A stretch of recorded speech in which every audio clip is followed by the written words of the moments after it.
சீர்காழி தனியார் பள்ளியில் ஆர்டிஇ மாணவர்களுக்கு கடந்த ஆண்டு ஒதுக்கீடு செய்யப்பட்ட பணத்தை வரவு வைக்காமல் இந்த ஆண்டும் பணம் கட்ட வற்புறுத்தும் பள்ளி நிர்வாகம். மேனேஜ்மெண்ட் சொல்வதைத்தான் நாங்கள் செயல்படுத்த முடியும், அரசாங்கம் பணம் அனுப்பவில்லை என பணம் கட்ட வேண்டும் என பெற்றோர்களிடம் கராராக வாக்குவாதம் செய்யும் பள்ளி முதல்வர் மீது நடவடிக்கை எடுக்க வேண்டும் என பெற்றோர் வலியுறுத்தியுள்ளனர். இலவச மற்றும் கட்டாய கல்வி உரிமைச் சட்டம் என்பது இந்தியாவில் உள்ள 6 முதல் 14 வயதுக்குட்பட்ட அனைத்து குழந்தைகளுக்கும் தரமான தொடக்க கல்வி கிடைப்பதை உறுதி செய்யும் ஒரு அடிப்படை உரிமையாகும். அருகிலுள்ள தனியார் பள்ளிகளில் பொருளாதாரத்தில் பின்தங்கிய மற்றும் நலிவடைந்த பிரிவு மாணவர்களுக்கு 25% இடங்கள் ஒதுக்கப்பட வேண்டும். இதற்கான கட்டணத்தை அரசே செலுத்துகிறது. இதன் அடிப்படையில் மயிலாடுதுறை மாவட்டம் சீர்காழி அருகே விளந்திட சமுத்திரம் பகுதியில் உள்ள ஒரு தனியார் பள்ளியில் ஆர்டிஇ திட்டத்தின் கீழ் பல மாணவர்கள் சேர்க்கை நடைபெற்றுள்ளது. அவ்வாறு கடந்த ஆண்டு பாதரக்குடி கிராமத்தை சேர்ந்த சங்கர் என்பவர் தனது மகளை எல்கேஜி வகுப்பில் சேர்த்துள்ளார்.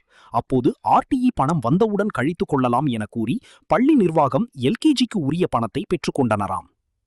இந்த ஆண்டு யூகேஜி சேர்க்கையின் போது கடந்த ஆண்டு ஆர்டிஇ தொகையை கழித்துக் கொள்ளுங்கள் என கேட்டபோது அந்த தொகை வரவில்லை எனவும் இந்த ஆண்டும் பணத்தை கட்டிதான் படிக்க வேண்டும் என பள்ளி நிர்வாகம் கூறியுள்ளது.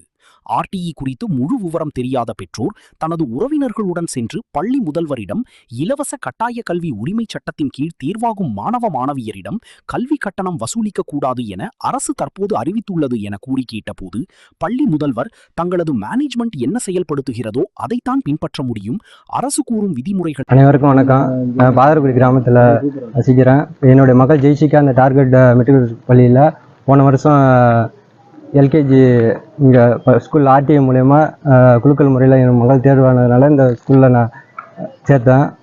சேர்த்துட்டு ஸ்கூல் ஃபீஸ் கட்டுறதுக்காக மேனேஜ்மெண்ட்டை போகிறப்ப நான் ஆர்டிஐயில் வந்து என் மகள் தேர்வாயிருக்கா, அதில் வந்து ஃபீஸ் குறைச்சிட்டு கட்டுங்க அப்படின்னு நாங்கள் மேனேஜ்மெண்ட்டை கேட்குறப்ப எங்கள் கவர்மெண்ட்லேருந்து அந்த ஆர்டிஐ அமௌண்ட்டு வந்து வரல, நீங்கள் இப்போ இந்த டைமுக்குள்ளே ஃபீஸை ஃபுல்லாக கட்டுங்க, அடுத்த டைமில் வந்துச்சுன்னா அதை மைனஸ் பண்ணிக்கிறோம் அப்படிங்கிற மாரி போன வருஷம் வந்து சொன்னாங்க. அதனால் போன வருஷம் ஃபுல் ஃபீஸை நான் கட்டிட்டேன்.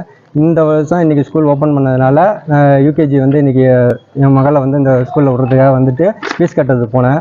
அப்போ வந்து மேனேஜ்மெண்ட்டை ஃபீஸ் கட்ட போகிறப்ப எனக்கு இந்த டைமும் ஃபீஸ் கட்டுங்க அப்படிங்கிற மாரி சொன்னாங்க. நான் போன வருஷமே ஆர்டிஐ அமௌண்ட்டு எனக்கு டென்ஷன் ஆகலை. இந்த டைமும் ஆர்டிஐயில் வந்து நீங்கள் ஃபீஸ் கேட்குறீங்களே, நான் ஸ்கூல் யூனிஃபார்ம் ஃபீஸும் புக் ஃபீஸும் கட்டுறேன், ஆர்டிஐயில் ஓகே ஆனதுக்கப்புறம் அமௌண்ட்டு கட்டுறேன்னு சொன்னேன்.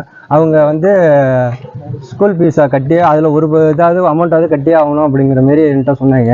இப்போ எனக்கு இந்த ஆர்டிஐனா என்னென்னு எனக்கு விவரம் தெரியல. அதனால என்னோடய உறவினர்கள்ட்ட வந்து இந்த ஆர்டிஐ பற்றி கேட்டு சொன்னப்போ அவங்கள்ட்டையும் பிரின்ஸிபல் வந்து சரியான முறையில் பேசலை. நாங்கள் பேரண்ட்ஸுக்கு தான் பதில் சொல்லுவோம், மற்றவங்களாம் பதில் சொல்ல மாட்டோம் அப்படிங்கிற மாரி பிரின்ஸிபல் பேசினாங்க. அதுக்கப்புறம் வந்து அவங்கள நேரடியாக கூப்பிட்டு வந்து எங்களோட உறவினர்கள்லாம் நேரடியாக கூப்பிட்டு வந்து இந்த ஆர்டிஐ பற்றி விளக்கம் கேட்குறப்ப இந்த ஆர்டிஐ வந்து கவர்மெண்ட்லேருந்து எங்களுக்கு பணம் வரல, வந்தால் நாங்கள் வந்து ரிடியூஸ் பண்ணுறோம் மைனஸ் பண்ணுறோம் அப்படிங்கிறாங்க தவிர அதை வந்து செயல்படுத்த மாட்டேங்கிறாங்க. அதை கேட்க வந்த எங்களுக்கும் சரியான ஒரு பதில் அளிக்க மாட்டேங்கிறாங்க.